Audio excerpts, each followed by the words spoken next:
Hello everyone, this is Crossfire Kitty, and this is the last episode of A Space for the Unbound. So hopefully everyone enjoys, and let's continue the last bit of story. And this is chapter 6. So we have Raya in her room. Phew. So much stuff to pack. It looks like it's going to rain soon. I can pack later. I should go out while it's still dry. Alright, so there's no trophies other than finishing the chapter here or finishing the game, but there's lots of things you can interact with. So we have these toys. It says, I bought this on the internet. It's cute face, reminds me of an old friend. And the same for that one. Fixing this magic wand took all night, but I made it. It's not perfect, but what is? I can keep working on it in our new home. So apparently they're moving out. The only game I'm good at. I heard they released the sequel, Ultra Future Fighter 6.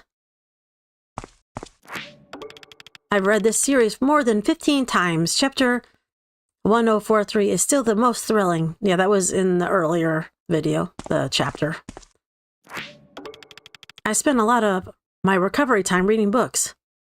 So I guess she was in the hospital. I don't know if that was from the drowning and she just imagined all this stuff that happened. I'm not exactly sure what happened. I'm sure it makes sense. I'm just not exactly sure what happened. So there's a guitar. Most people start learning way younger, but at least I can play a tune now. And Atma had a guitar, so I can finish packing later. I need some fresh air. Speaking of which, I want to look at her story. It says, in the deepest, darkest corner of the galaxy, there lived a star princess who called the planet her own. Now this star princess had magical celestial powers.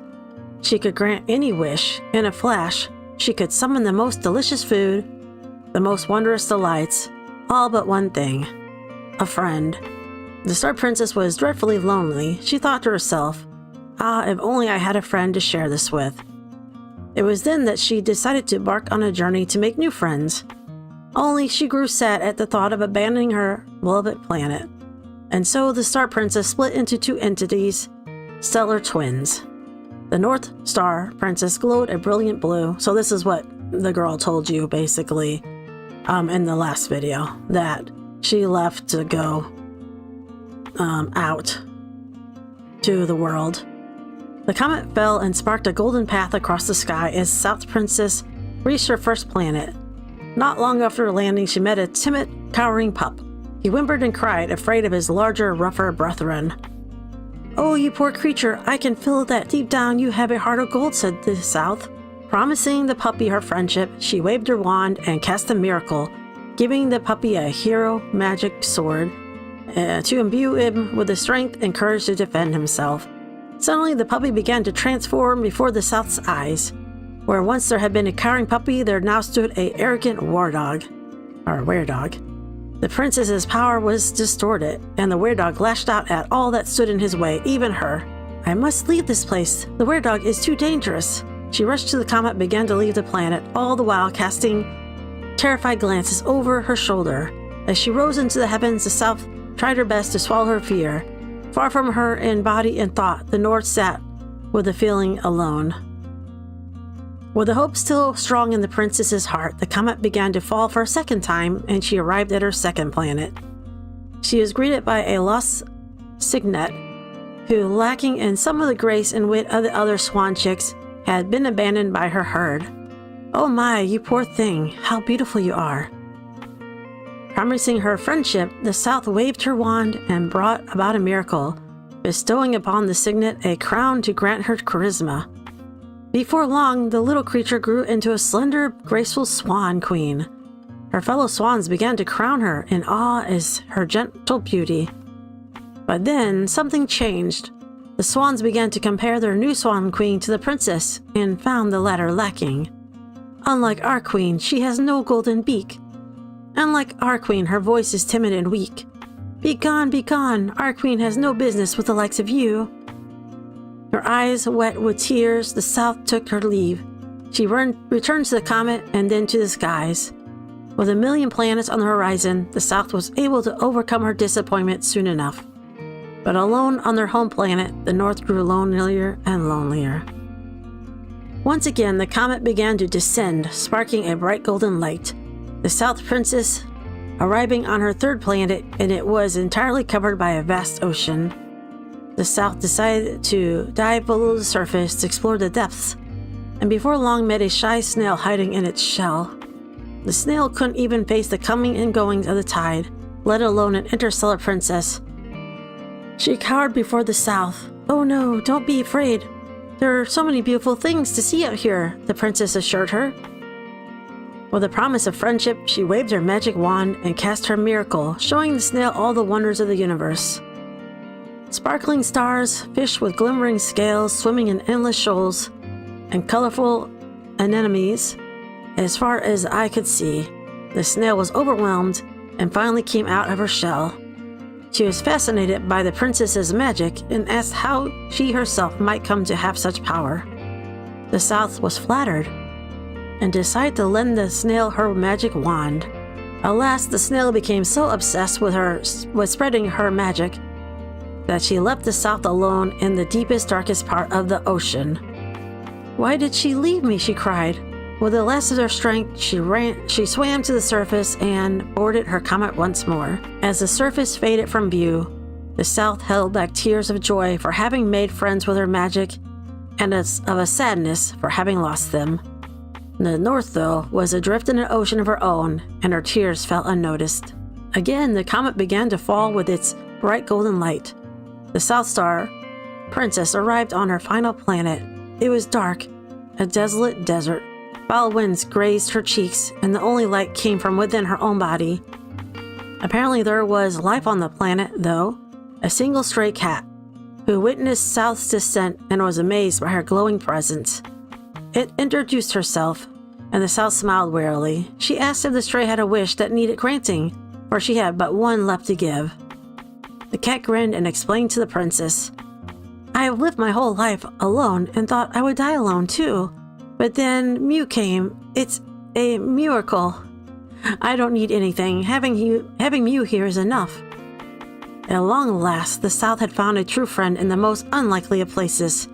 The North, though, had long since faded away. "Oh, my feline friend. If only the North Princess would meet us here. I miss her so," she said. The cat was confused, but had no time to ask questions. Fate was not on their side. Suddenly, the ground began to shake. Trees swayed and split in two, and great chasms opened in the parched earth. The cat, innocent as it was struck with fear. The South, though, knew exactly what was happening.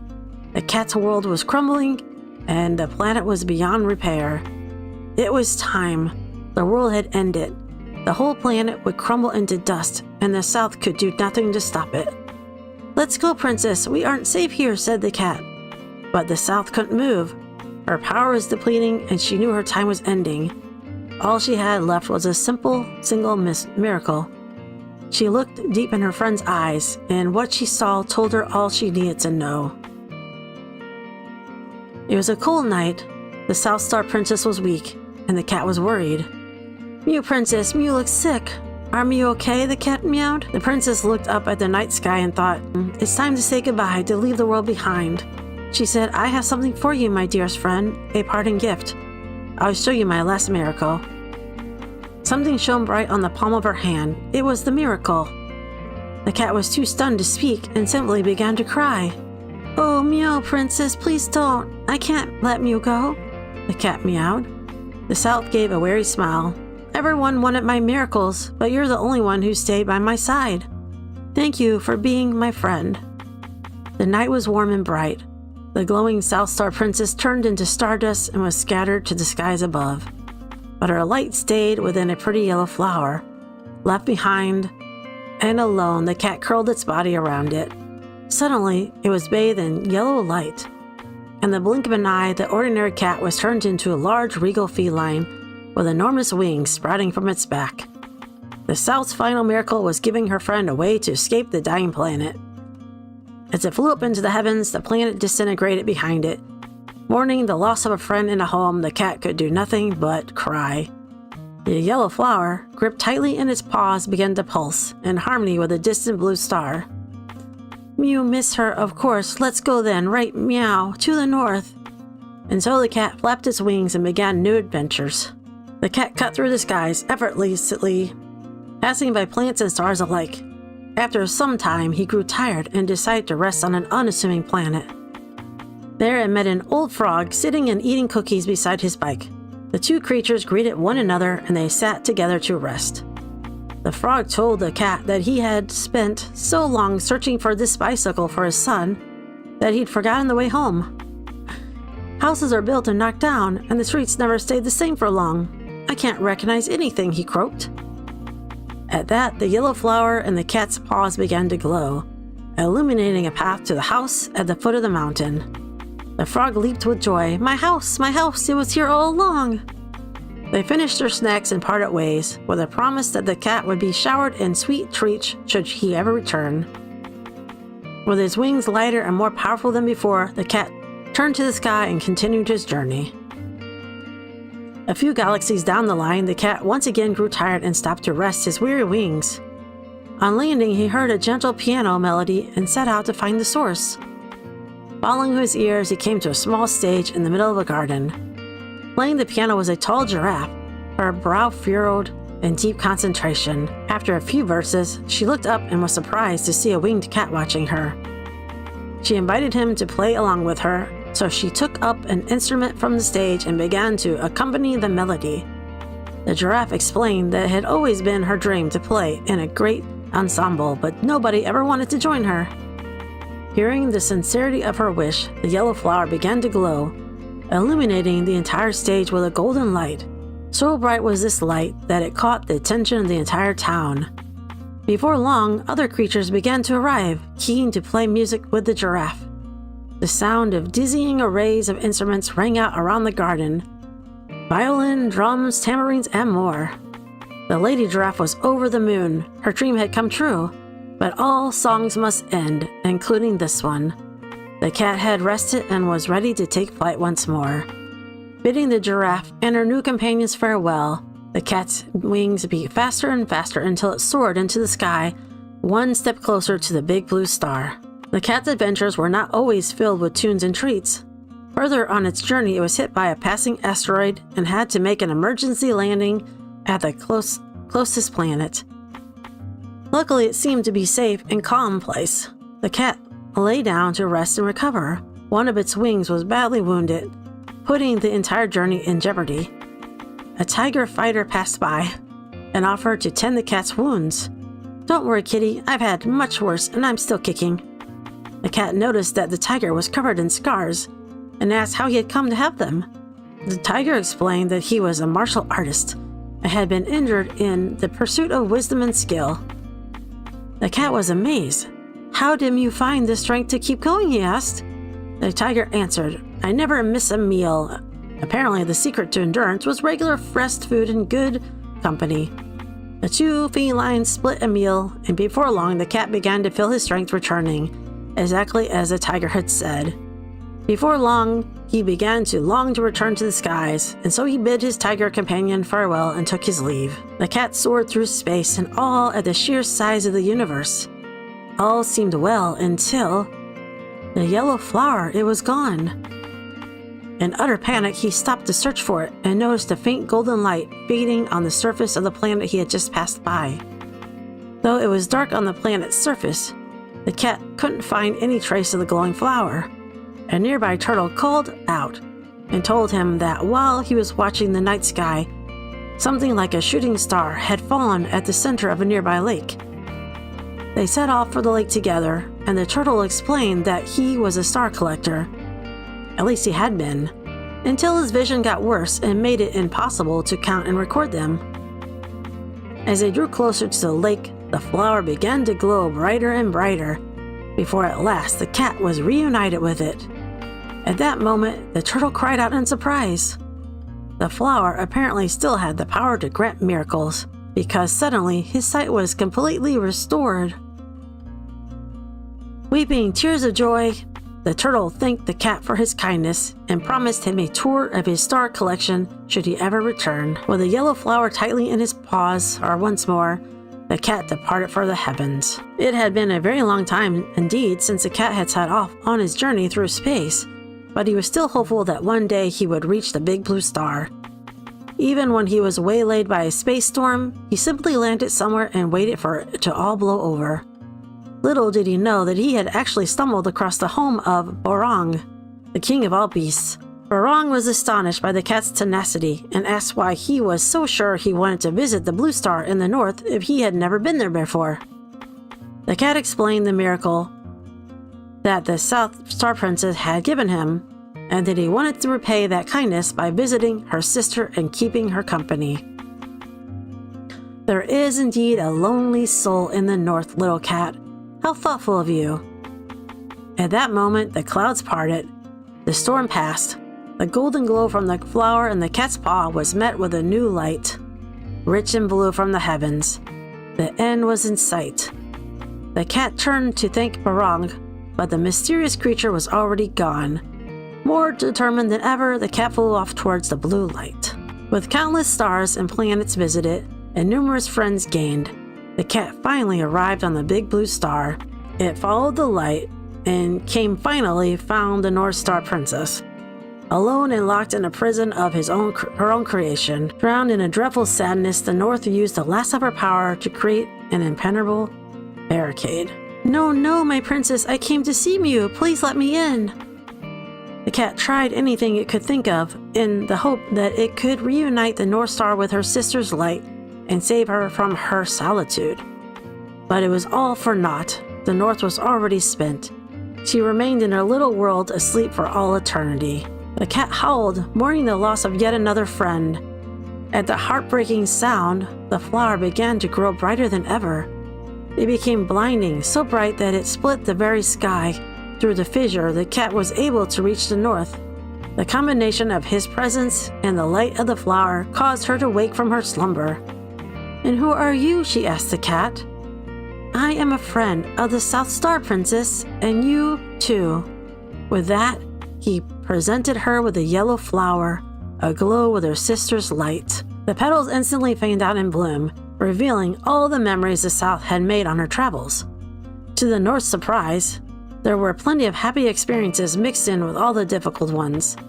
The South felt hope every time a new planet came into view, and her heart soared with promise every time she came upon new creatures.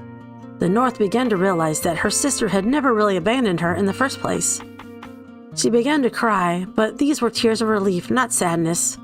Embracing all the memories, good and bad, the North held the flower close to her chest. The light grew brighter and brighter until at last their hearts met and they returned to one light. The Star Princess was whole again, with a friend by her side.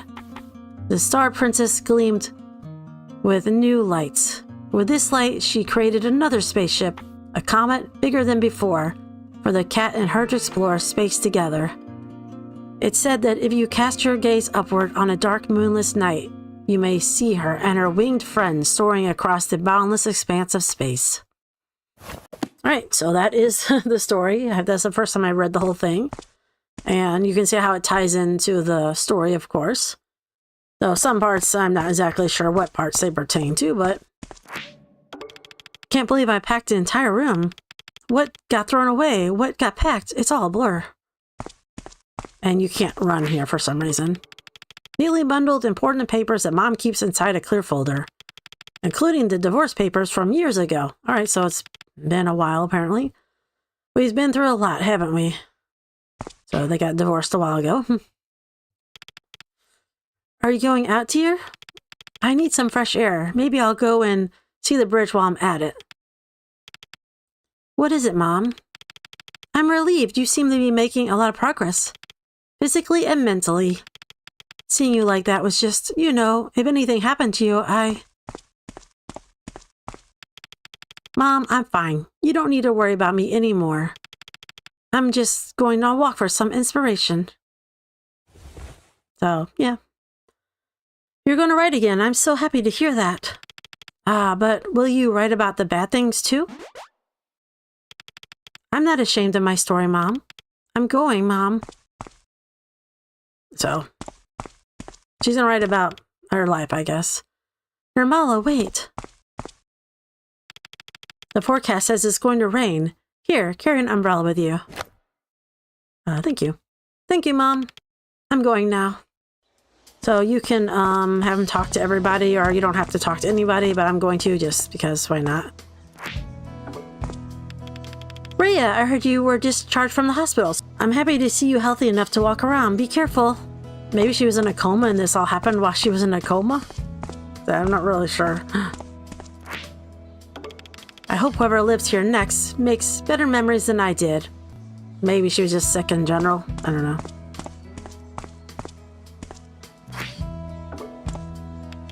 Raya, I'm glad to see you walking around. Miss Niken, do you have a friend that lives near here, or... I actually came to see you.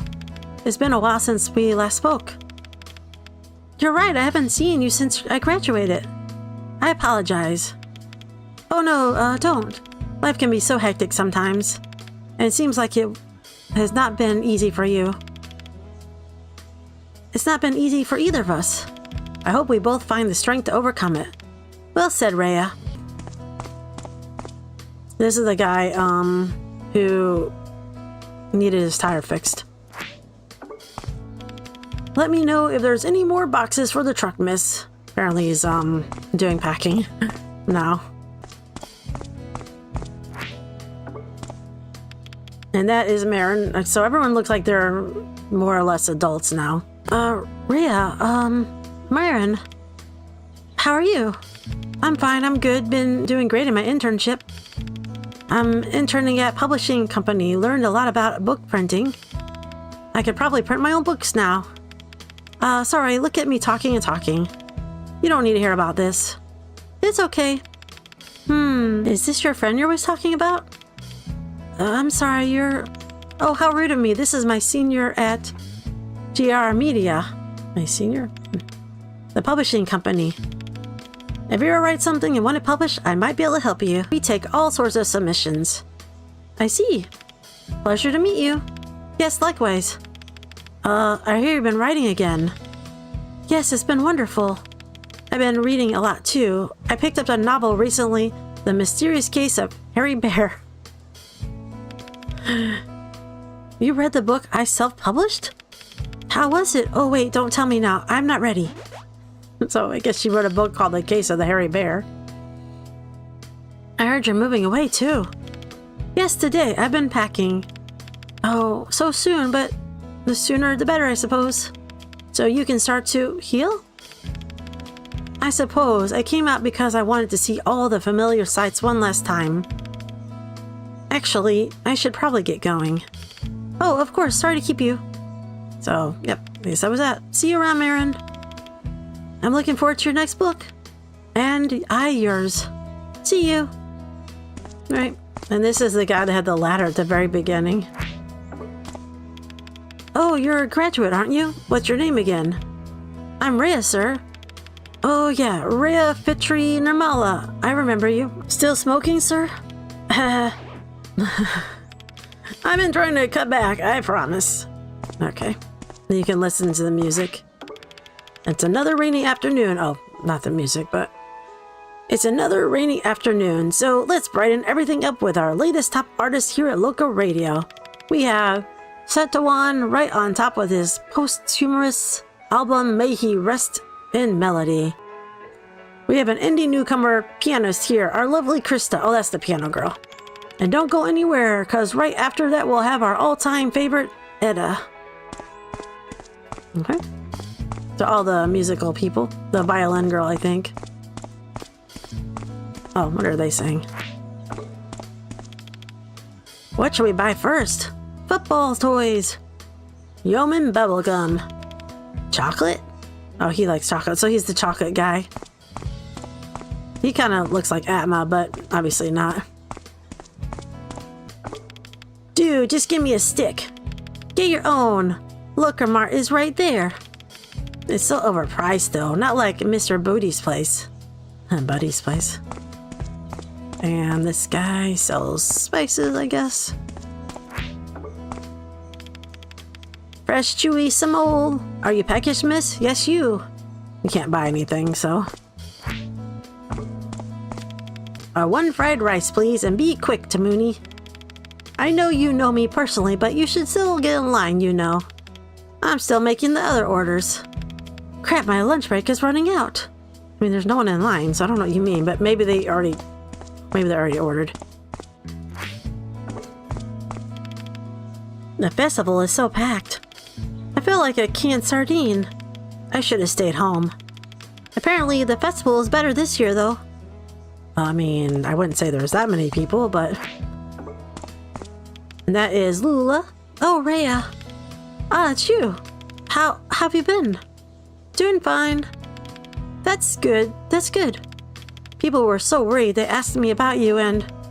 People? You know, everyone from high school. All the girls have been so worried about you. We should hang out sometime, like old times. And India is married now, and Cynthia has just opened a new cafe. No offense, Lola, but I really couldn't care less. Oh, okay. Chuckle. I don't think I've ever seen you speechless before. Huh. It's a rare occasion, I know. Yeah, of course, why would you care about them? Sorry, I don't know what I was thinking. No, it's not your fault. And we can still hang out, the two of us, if you want. Oh, yeah. How about a cup of coffee sometime? I'd love to. No hard feelings, I guess. Great, I'll get in touch once you're settled. Alright, so no hard feelings, I guess.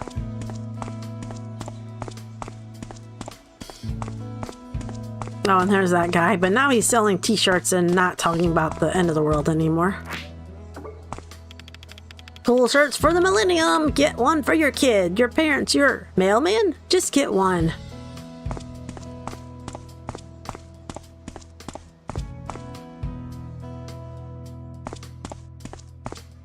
Man, this is the guy that was in front of the movie theater just talking about the movie theater. The cinema is reopening! Come, don't miss it! What do you say? Oh, now with 2K technology and a 3D projector. And the guy with the dog. Woof. Quack. Woof woof. Quack quack. They look happy.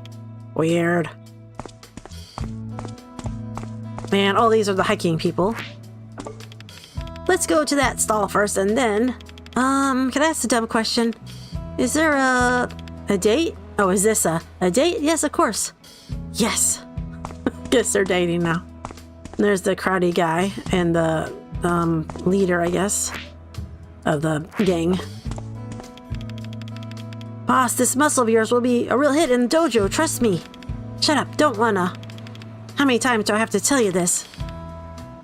It's cause the sensei kicked your butt. Irk. Fine, if it'll shut you up, I'll go. So they're moving on, I guess. Hey sis, a quiz for you. Me? That's right, sis. Take it away, bro. What goes up a hill on 3 legs and comes down on 4? Sorry, I don't know. We won. We won. We won. Alright, you can leave, sis. Okay, well, I'm sure I could look it up, but I was gonna think it was the one where they were like crawls in the morning and it's like a human race or something, but I don't know what that one is. Good afternoon, miss. Oh, I know you. You do? Yeah, you're Lucy's friend. Are you looking for flowers? Sure, I could get these and those, please. Coming right up. Here you go, your flowers. So she takes the flowers. And yep, gets some flowers. Oh, and this is Eric. He's also gotten older. And he's petting a cat. Who's a little baby boy? Mew. That's right, you are. It's you. Eric? Raya? This is not, I mean, how are you? Are you alright to be walking around like this on your own? I'm fine, Eric.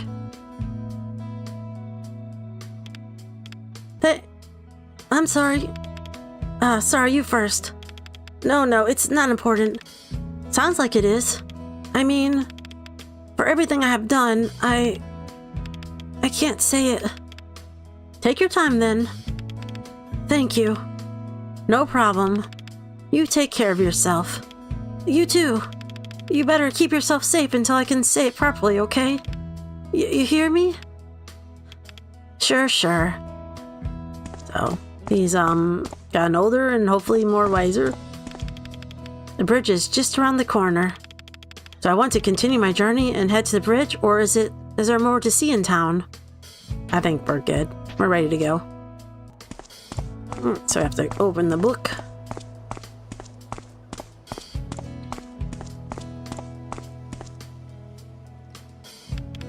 Oh my, it's going to rain. Atma, are you seeing this? The sky looks so beautiful right now. And then we have the credits.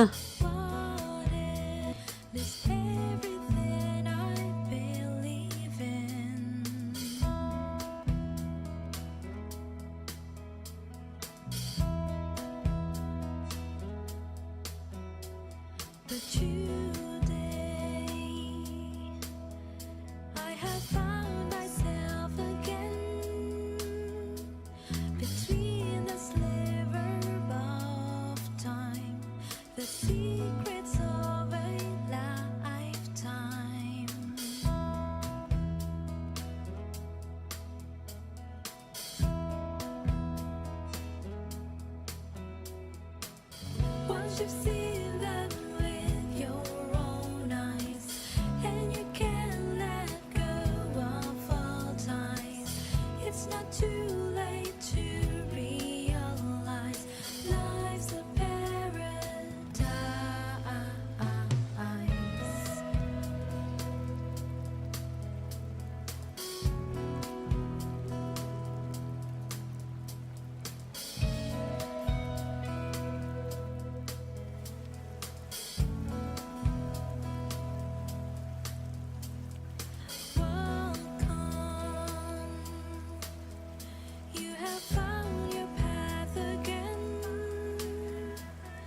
Let go of the past, 'cause time flies so fast, but it will last.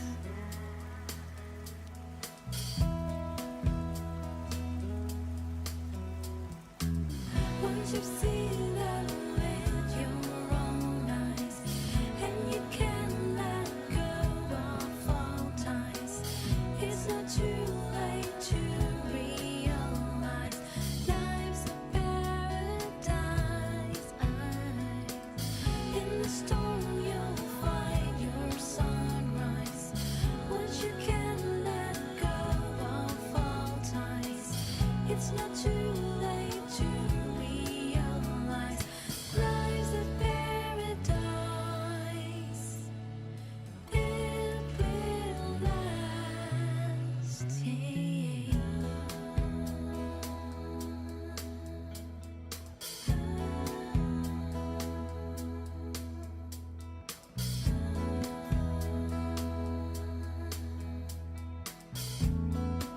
It says loving memory of this person, so I'm guessing there's someone who worked on the game, maybe? I'm not sure, but it didn't look like they were very old from what I could see. And you get the trophy for for finishing chapter 6. And enough daydreaming. It's time to give him this flower. Time to continue my journey. Just a little more before nightfall. So from my understanding, this part only happens if you do all of the bucket list things. I don't know if that's true. That's what I just read. As I didn't read it until I had already finished chapter 5. And chapter 6 is you just saying goodbye to everybody, so. So she goes back to where Atma lost his life. Oh, the authorities finally cleaned up the abandoned train car. That's too bad.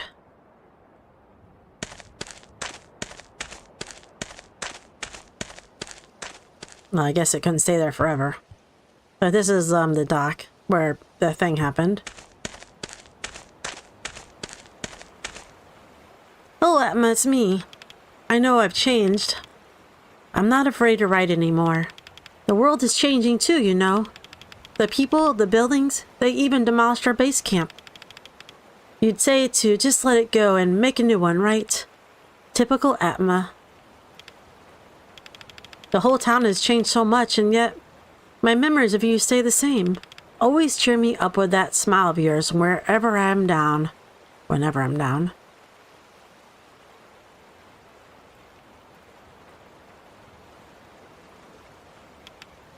But I'm okay now. I'm moving forward. Not as strong as I'd like to be, but it gets better every day.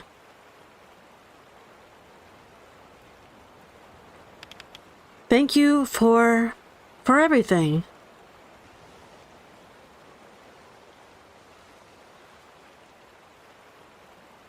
And there's their book. Farewell. And that's the last trophy for a chapter. And then you get the platinum. So I got everything. I played this game several times for some of the chapters because I wanted to make sure I didn't miss any of the collectibles and such. If you enjoyed this all, please let me know. In the meantime, I guess I'll see what next videos we have to play. And until then, thanks for watching, take care, and peace out.